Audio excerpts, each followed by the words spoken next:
अपना तारुफ हमारे नाज़रीन पर आइए। बिस्मिल्लाहिर्रहमानिर्रहीम। अस्सलामु अलैकुम वरहमतुल्लाहि वबरकातुहू। मैं सैयद अज़ीम हुसैन शमसाबादी, जो कि अब यहाँ अलीगढ़ में ही मुक़ीम हूँ, और मेरी इब्तिदाई तालीम भी अलीगढ़ में ही हुई है, और प्रोफेशनली इंजीनियर हूँ, और फ़न मरसिया से जब से जुड़ा हूँ तो उस नाम से ही लोग अब मुझे ज़्यादातर जानते हैं। मेरा आगाज़ मरसिया और जो दिलचस्पी पैदा हुई वो आज से 15-16 साल हो गए कि मेरे उस्ताद जनाब मंज़र हुसैन शुक्राबादी साहब की एक बार मुलाकात मेरे घर पे ही अब्बा से मिलने आए थे। तो अब्बा ने उनसे कहा कि बच्चे की आवाज़ को भी सुन लीजिए। तो एक दो मिसरे मैंने उनको सुनाए तो उन्होंने बड़ा पसंद किया, और उन्होंने कहा कि तुम मेरी शागिर्दी में आ जाओ। जब से मैंने उनके सामने ज़ानुए अदब तय किया, और हर वो फ़नून मरासी के जो ज़रूरी होता है मरसिए के लिए, मैंने सीखने की मुस्तकिल तौर पर 5 से 6 साल उनके सामने अपने ज़ानुए अदब को तय किया और पूरी तरीके से सीखने की कोशिश करी। बड़ी बात यह है कि उन्होंने भी दिलचस्पी पूरी भरपूर तरीके से ली मुझे सिखाने में और इस मुकाम तक पहुंचाने में। उमूमन तौर पर देखा यह जाता है कि जो उस्ताद होते हैं, उस्ताद लोग होते हैं, तो वो एक तरकश का जो तीर होता है वो अपने पास ही रखते हैं ताकि वो उस्ताद कहलाएं। मगर मेरे उस्ताद मोहतरम मंज़र हुसैन साहब ने वो तीर जो तरकश का होता है वो भी मुझे दे दिया। उनका ये बड़ापन और उनकी मोहब्बत, बिल्कुल बेटे की तरह उन्होंने मुझे सिखाया। और सबसे बड़ी बात यह है कि कोई भी सिखाने वाला अपना कलाम नहीं देता। उन्होंने अपनी ही मजलिसों को, जहां उन्हें खुद पढ़ना था शुरुआती दौर में, उन मजलिसों में कहा कि तुम पढ़ो। मैंने कहा कि उस्ताद मेरे पास पढ़ने के लिए भी कुछ नहीं है, तो उन्होंने अपने मखसूस कलाम मुझे दिए और कहा कि ये पढ़ो, और छुप के मुझे सुना करते थे। जबकि अब जब मुझे 10-12 साल हो गए मुस्तकिल तौर पर पढ़ते हुए, अब मैंने देखा है कि वो छुपके आते हैं और किसी न किसी इमामबाड़े में पिलर के पीछे बैठ के सुनते हैं। ये उनकी मोहब्बत और इनके सारी जो उन्होंने मेरे साथ की है वो शायद ही कोई कर सकता है। अलबत्ता उन्होंने एक पैगाम जो मैं आने वाली नस्लों को, अपने छोटे भाइयों को, और जो इस फ़न से जुड़े हुए हैं, वो मैं ज़रूर देना चाहूँगा। मेरे वालिद मोहतरम सैयद अशरफ हुसैन साहब और उस्ताद मोहतरम मंज़र हुसैन शुक्राबादी ने मुझे 2 बातों की नसीहत करी। वो ये कि जब हम ज़िक्र मोहम्मद व आले मोहम्मद से वाबस्ता हो जाएं तो उसमें ख़ास ख्याल इस बात का रखना चाहिए कि इंसान के अंदर गुरूर और तकब्बुर नहीं आना चाहिए। उन्होंने और मेरे वालिद ने भी ये बात आज भी मुझे टोकते रहते हैं कि बेटा, कहीं पर हो, कैसी भी मजलिस हो, चाहे 2 लोगों की मजलिस हो, चाहे 2000 की मजलिस हो, अगर तुम्हें बुलाया जा रहा है तो ये समझना कि तुम्हें शहजादी ज़हरा की तरफ से बुलाया जा रहा है, लिहाजा वहाँ पहुँचने की ज़रूर पहुँचना और पढ़ना। दूसरा ये कि वक्त की पाबंदी करना, क्योंकि फ़र्श अज़ा से हमारा अक़ीदत जुड़ी हुई है। फ़र्श अज़ा पे हमारी अक़ीदत ये कहती है कि फ़र्श अज़ा पे जैसे ही मजलिस का ऐलान होता है तो जनाब फ़ातिमतुज़ ज़हरा सलामुल्लाह अलैहा मजलिस पर तशरीफ़ ले, फ़र्श मजलिस पर तशरीफ़ ले आती हैं। लिहाजा बिफ़ोर द टाइमिंग ऑफ मजलिस के वक्त, मुअय्यना वक्त से पहले आप वहाँ पहुँच जाएँ, बाद में ना पहुँचें, मोमिनीन आए या ना आए।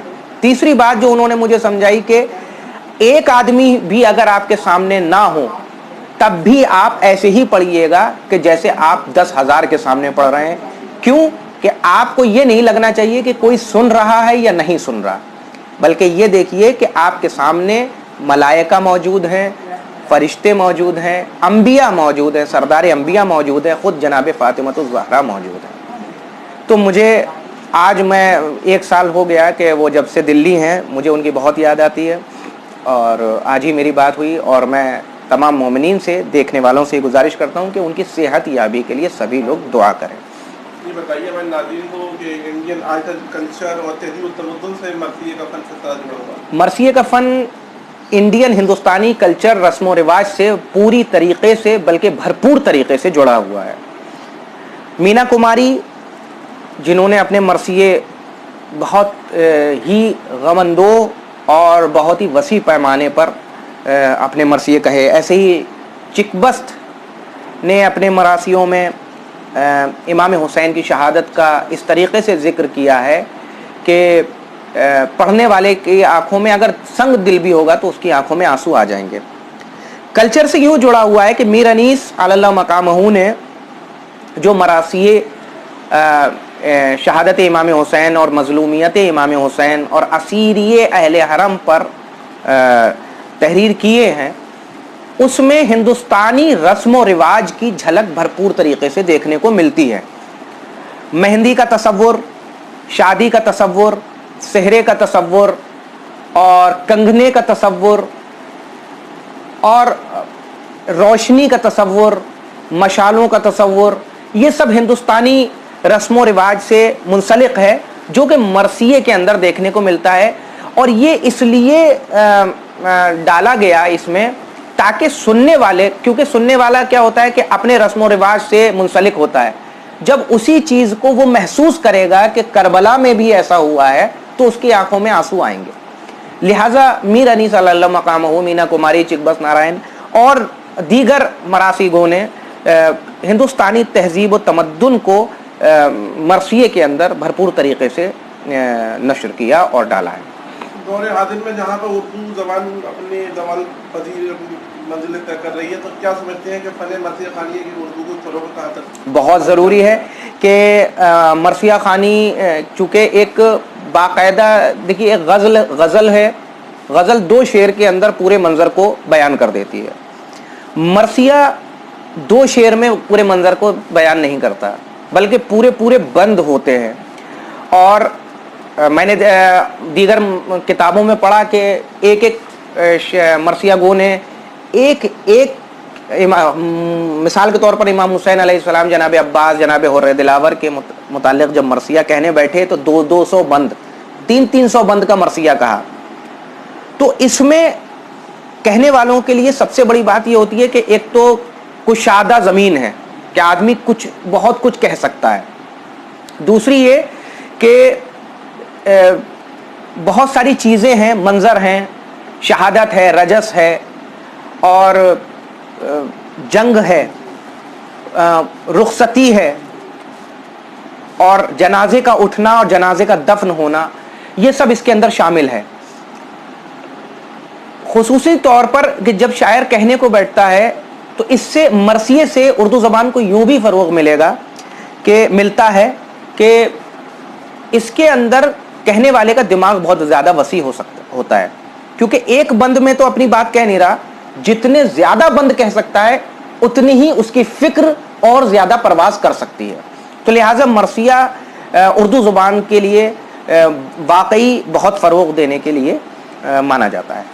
कुछ आप अखलाकियात के पहलू भी मरसिए में देखते हैं कि रोज़मर्रा समाजियात में किस तरह से अपने भाइयों से मिलना उठना, जी जो अलग-अलग किरदार मरसिए में पेश किए गए, जी। मिसाल के तौर पर हज़रत अबुल फ़ज़ल अब्बास जो कि इमाम हुसैन अलैहिस्सलाम के भाई हैं, अलमबरदार लश्कर इमाम हुसैन हैं और ख़ुसूसी तौर पर लश्कर के सिपह सालार जो इमाम हुसैन के साथ है।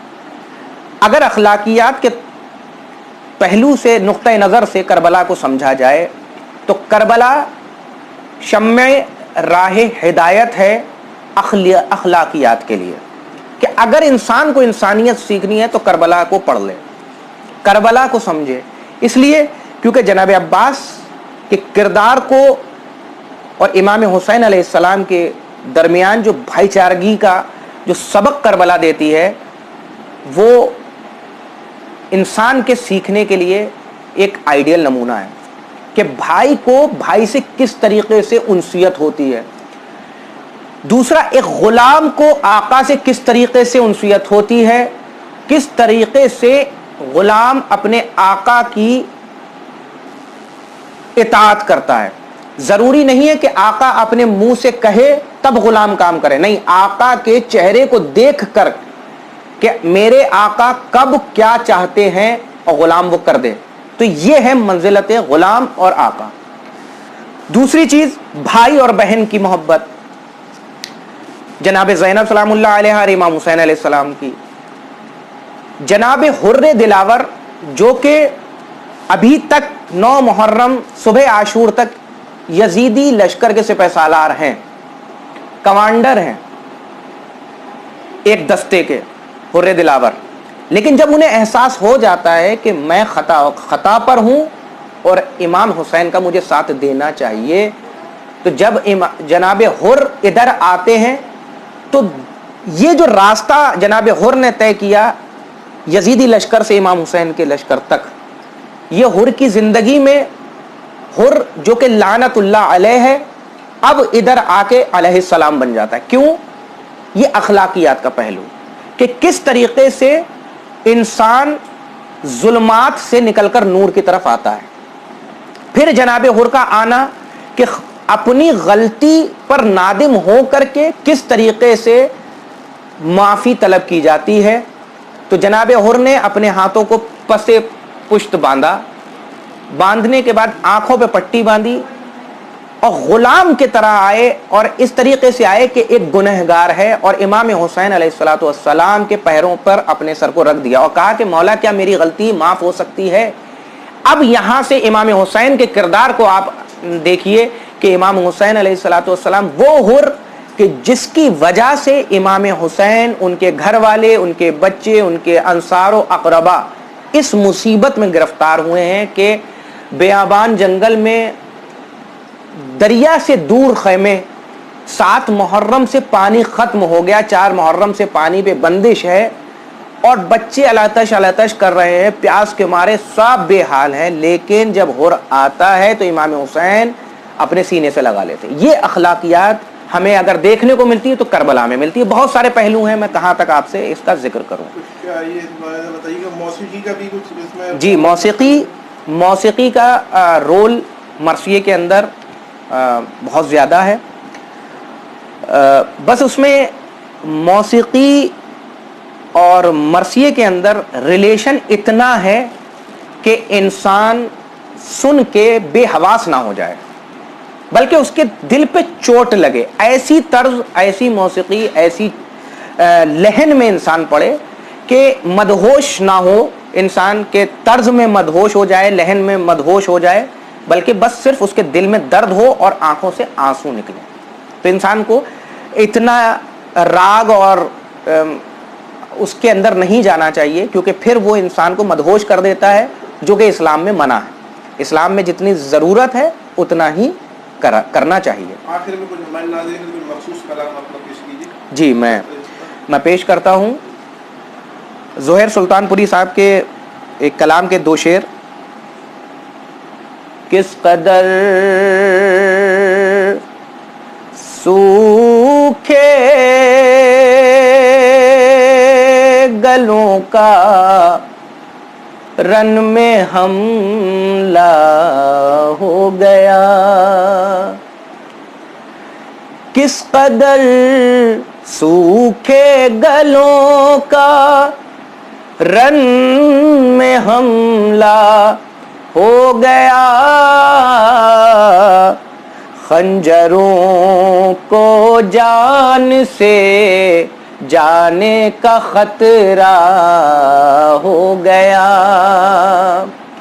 خنجروں کو جان سے جانے کا خطرہ ہو گیا۔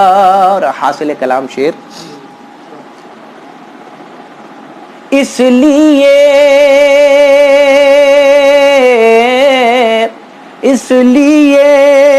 ہر تعزیے کے ساتھ رہتا ہے علم، یہ نہ کوئی کہہ سکے بھائی اکیلا ہو گیا، یہ نہ کوئی کہہ سکے بھائی اکیلا ہو گیا۔ اور میرے استاد ایک مطلب 2 شعر پڑھا کرتے تھے، تو میں ان کے طرف سے میں آپ کے سامنے پیش کر رہا ہوں۔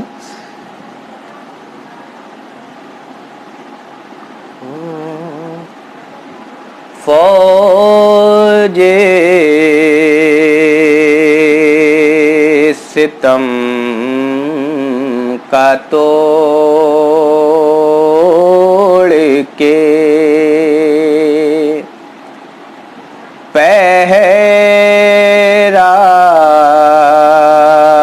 لبے فرات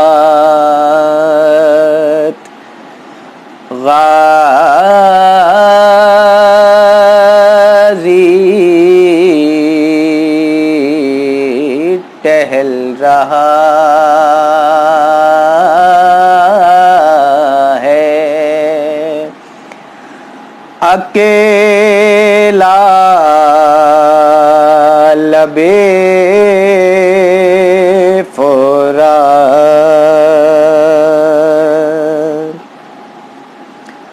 اور بھر لی ہے ساری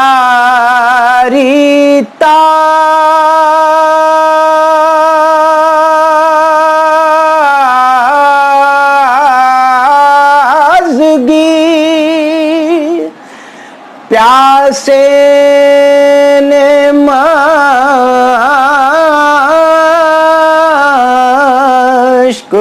میں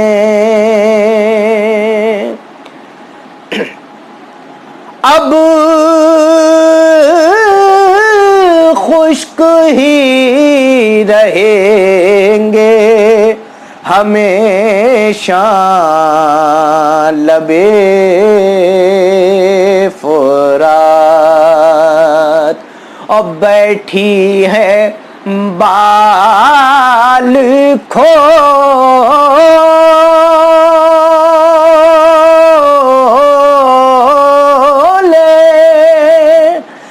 زلیخا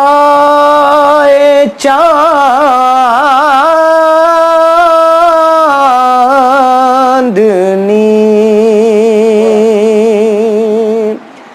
ہے محو خواب یوسف زہرا لبے فرات فوج ستم کا توڑ کے. بہت بہت شکریہ.